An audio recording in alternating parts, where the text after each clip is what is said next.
우리 2월의 말씀 같이 한번 봉독하겠습니다. 시작. 이제 주는 우리 아버지시니이다. 우리는 진흙이요 주는 토기장이시니 우리는 다 주의 손으로 지으신 것이니이다. 아멘. 이사야서 64장 8절 말씀. 이게 어떤 내용이냐면 하나님이 그 백성을 버리신다 그런 말씀을 하실 때 이사야가 우리는 주님의 것 아닙니까? 어찌 우리를 버리시려고 합니까? 그런 의미의 말씀이거든요. 오늘 우리들에게 굉장히 필요한 말씀인 줄로 믿습니다. 네, 같이 말씀을 나누면서 은혜 나누고자 합니다. 아프리카의 야생 동물 가운데 가장 그 사나운 동물이 있다면 뭘까요? 사자라고 우리가 생각합니다. 사자는 강력한 힘과 탁월한 순발력으로 자기보다 약한 짐승들을 공격하여 먹이로 삼습니다. 이 아프리카 황야에서는 집단 생활하는 임팔라 사슴떼가 풀을 뜯고 있으면 인근에는 항상 사자가 한두 마리 누워 있습니다. 잡아먹으려고 하는 거죠. 사자는 병들고 늙어서 약해진 임팔라 사슴 한 마리를 정기적으로 잡아먹습니다. 그리고 이렇게 옆에 있으면 또 다른 짐승들이 또 공격을 못하기 때문에 안전하게 또 보장해주는 그런 역할도 한다고 그래요. 그런데요, 이런 사자도 이 임팔라 사슴 중에서 두려워하는 존재가 있습니다. 바로 집단에서 소외당한 웨톨바기 임팔라 사슴인데요. 이 왕따 임팔라 사슴은 상대가 맹수이건 아니건 관계없이 뿔을 앞세워 저돌적으로 선제 공격을 한다고 합니다. 저거의 임팔라 사슴이에요. 표범이 그냥 꼼짝 못하죠. 이러한 행동을 하는 임팔라 사슴이 있는데 이런 사슴을 만나면요, 코끼리도 멀리서 보고 피하고 사자도 달아난다는 거예요. 그래서 이 아프리카 케냐의 이 야생 공원 감독관은 이런 얘기를 했습니다. 가장 약한 짐승이 가장 두려운 짐승이다. 뭐 그런 이야기가 이해가 되기도 해요. 그런데 어떻게 순한 그 사슴이 가장 사나운 동물이 되리라고 할 수 있을까요? 그런 생각은 아무도 하지 못할 텐데요. 그거는 바로 소외당했기 때문에 그 소외가 짐승까지도 사납게 한다는 겁니다. 인간의 영혼을 황폐하게 하는 것 있다면 그것도 역시 소외일 겁니다. 사람은 함께 할 때 행복합니다. 여러분 이렇게 같이 있으니까 행복하시죠? 네. 간혹 혼자 있는 것도 행복하다 하시는 분들도 있기는 있지만 인간은 본질적으로 관계의 존재입니다. 관계를 통해서 자기를 발견하고 자아를 실천하게 되죠. 그래서 결코 혼자 있는 것, 그것은 바람직하지 않습니다. 그런데 요즘 우리는 스스로 소외당해야 될 그런 상황에 있죠. 바로 이제 신종 코로나 바이러스 때문인데요. 아마도 오늘 여기 나오신 분들 중에는 염려하면서 나오신 분들도 있으실 것 같습니다. 아마 이런 염려는 내가 감염이 될까 하는 그런 염려이기보다는 혹시 내가 걸려서 다른 사람에게 피해를 주지 않을까 하는 염려가 더 크리라고 생각합니다. 그렇죠? 네. 그러다 보니까 우리 손 잡는 것도 좀 무섭고 많은 사람 모인 곳에 가는 것도 거리끼게 되고 외부 활동은 거의 자제하고 있는 것 같아요. 그렇게 되다 보니까 우리 관계가 깨어진 것 같습니다. 그래서 악수 대신에 하는 인사가 있습니다. 어떻게 하냐면 소나트를 딱 날리는 거예요. 네. 한번 해볼까요? 안녕하세요. 이렇게 2개로 하면 더 좋을 것 같아요. 괜찮은 방법 같습니다. 그죠? 우리 그 방주회 같은 어르신들 이런 거 잘 하실 수 있으려나 보네. 예. 예, 잘 하시네요. 예.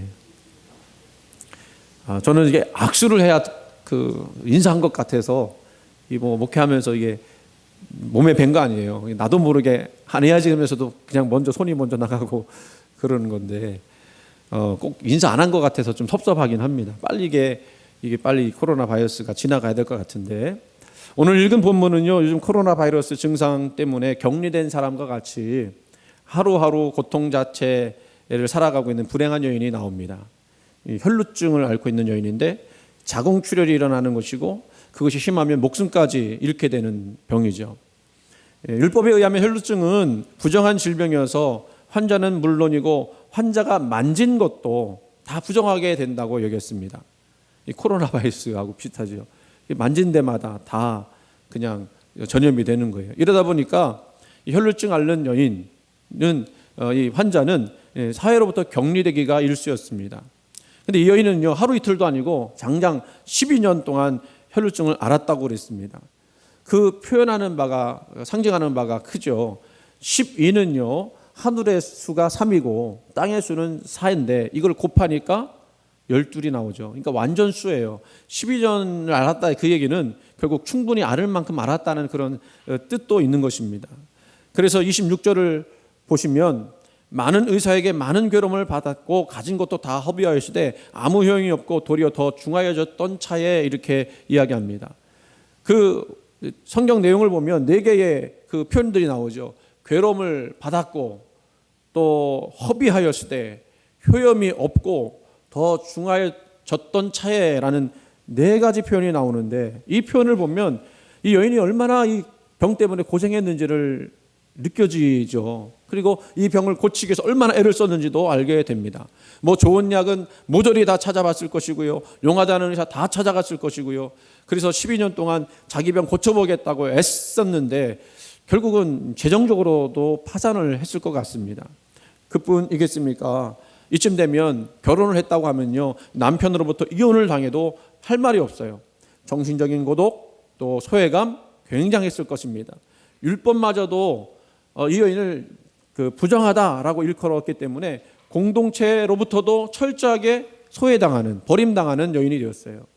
병들고 나면요, 사실은 가장 그리운 것이 사람인데 이 여인은 사람을 만날 수가 없었어요.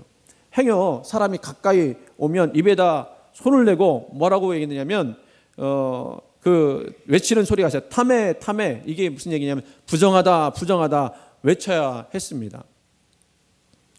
오늘 이 여인의 모습 속에서 우리가 지금 당하고 있는 현실의 상황을 대비하게 되고요, 그 모습을 우리도 발견하게 돼요. 그렇기 때문에 본문 이 혈루증 앓았던 여인의 모습은 저의 이야기이기도 하고 여러분의 이야기이기도 합니다. 이런 절박한 상황 속에서 27절 말씀 보니까 이 여인이 예수의 소문을 들었다, 그렇게 얘기해요. 예수의 소문을 듣고 이렇게 기록하고 있어요. 예수님이란 분이 계신데 예수님께 가면 어떤 병이라도 낫게 되더라. 안진뱅이도 일어섰다. 눈먼 사람도 눈을 떴다. 나병 환자까지도 깨끗함을 받았다. 죽은 사람도 살아났다. 예수의 소문을 들을 수 있었다고 하는 것은 어떻게 보면 행복한 일일 겁니다. 자, 이처럼 예수님 소문을 듣고 어찌어찌해서 예수님 앞에 찾아왔습니다마는, 그런데 이 여인이 예수님께 찾아왔다고 예수님을 금방 만날 수 있었을까요? 한두 가지 어려움이 있는 게 아니었죠. 우선 외적인 어려움이 있습니다. 이 여인이 예수님께 나가고자 한다면 수많은 남정네들이 둘러싸여 있는 거기를 뚫고 나가야 되는데, 병든 연약한 여자의 몸으로서 그 무사람들을 헤집고 예수님께 나간다고 하는 건 쉬운 일이 아니었어요.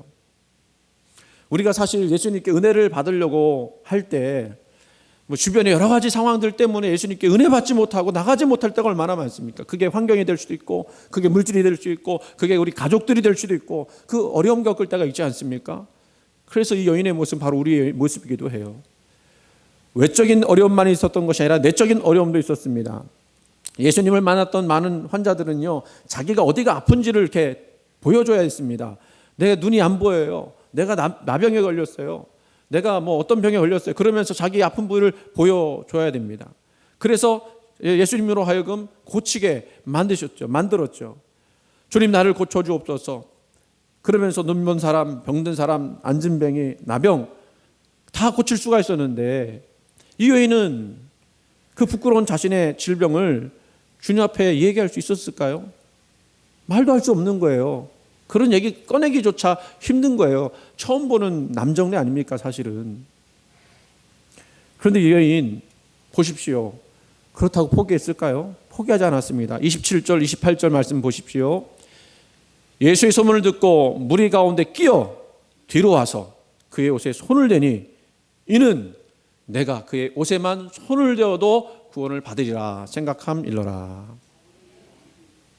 본문의 외로운 여인, 이 여인은요, 부모로부터도 버림받았을 것이고 남편으로도 버림받았을 것이고 자식으로부터도 버림받았을 것이고 재산은 다 잃어버렸고 가난한 몸이 되었고 친구들도 한 사람 두 사람 다 떠났을 거예요.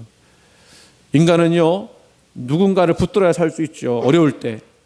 사랑의 손을 붙들기 위해서 얼마나 우리 인생이 허우적거리며 살아갑니까? 나 좀 사랑해달라고, 나를 좀 바라봐달라고, 나를 좀 인정해달라고. 그래서 어디 나를 행복해 줄 손은 없을까? 나에게 힘이 될 수 있는 손은 없을까? 어디다 줄을 대볼까? 어디 권력에 손은 없을까? 또 나를 행복하게 해줄 손은 없을까? 여러분, 복된 손을 붙들었다고 하면 다행이지만 붙들다가 보니까 붙들지 말아야 될 손을 붙들었다고 한다면 얼마나 많은 상처와 또 그 고통이 오고 갑니까? 여러분, 그래서 우리가 기억해야 됩니다. 아무리 세상에서 좋은 손을 잡았다 할지라도 그것 때문에 예수 그리스도의 손을 붙잡지 못했다고 한다면 거기서부터 우리는 불행이 시작되게 되는 거예요. 여러분이 예수님의 손을 붙들고 이곳에 나온 것, 주님의 옷자락을 붙들 수 있다고 하는 게 얼마나 복된 일인지 깨닫기를 간절히 소원합니다.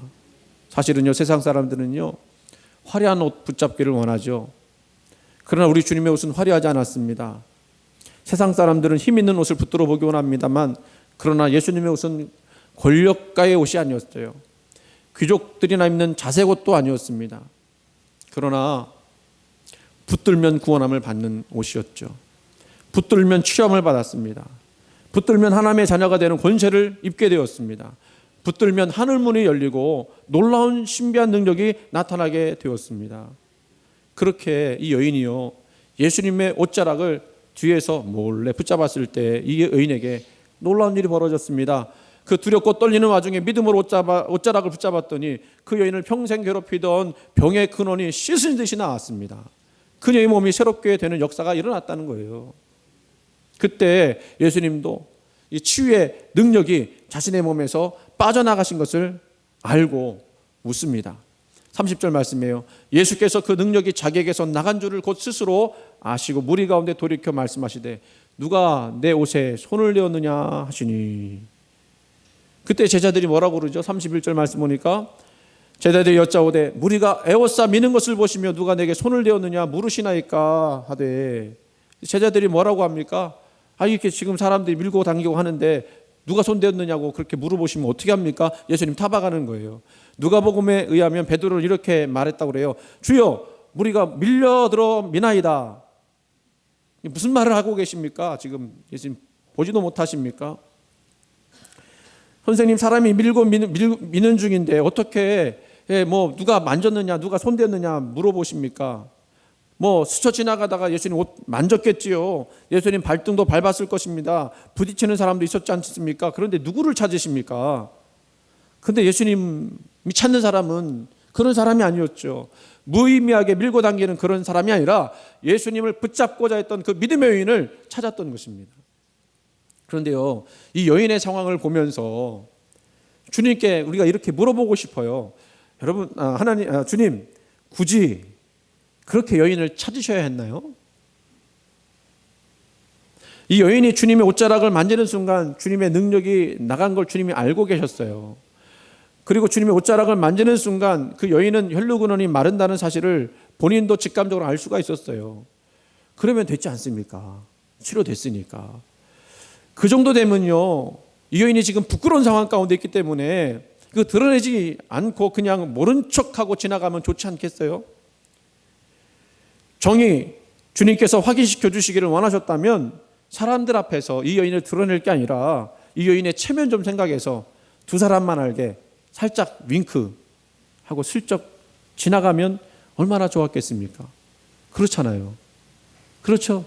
만약에 우리 여기 계신 여성분들이 이러한 질병을 가지고 저한테 와서 기도를 받는다고 그럴 때 제가 그 얘기를 다 공표한다고 그러면 얼마나 민망하고 또 창피하다고 생각하고 속으로 다시는 교회 안 온다 그러고 그럴 생각하지 않겠어요?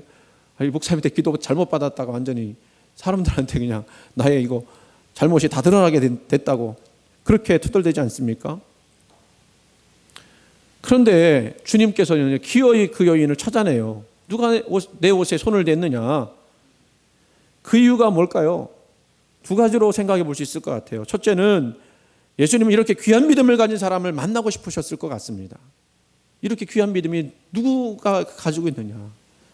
둘째는 예수님은요, 이 여인에게 단지 육체적인 질병만 보는 것이 아니라 그 마음의 질병까지도 보시고 그 질병까지도 고쳐주시기를 원하셨다는 거예요.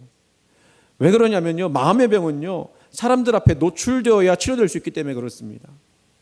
이제 보십시오. 예수님은 그에게요, 대제사장이 선언을 하세요. 이게 레위기에 보면 다 치료받으면요, 제사장한테 가서 보여주거든요. 나 이렇게 치료받았습니다. 그러면 제사장이 완치 판정을 내려주는 거예요. 예수님이 지금 그 선언을 하는 겁니다. 따라, 내 믿음이 너를 구원하였으니 평안히 가라. 할렐루야.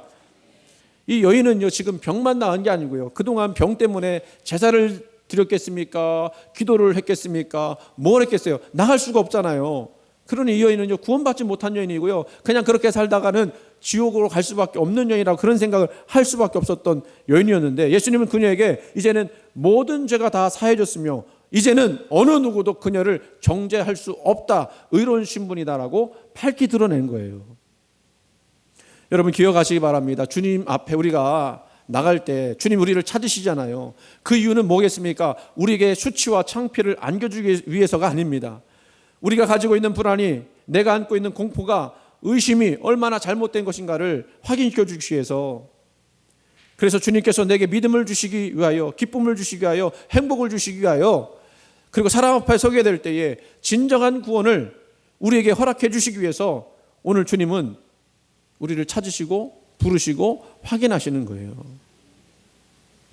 로마서 10장 10절 말씀에 사람이 마음으로 믿어 의에 이르고 입으로 시인하여 구원에 이르느니라 고백하게 되어 있어요. 내가 이렇게 그 구원받았습니다. 내가 이렇게 치료받았습니다.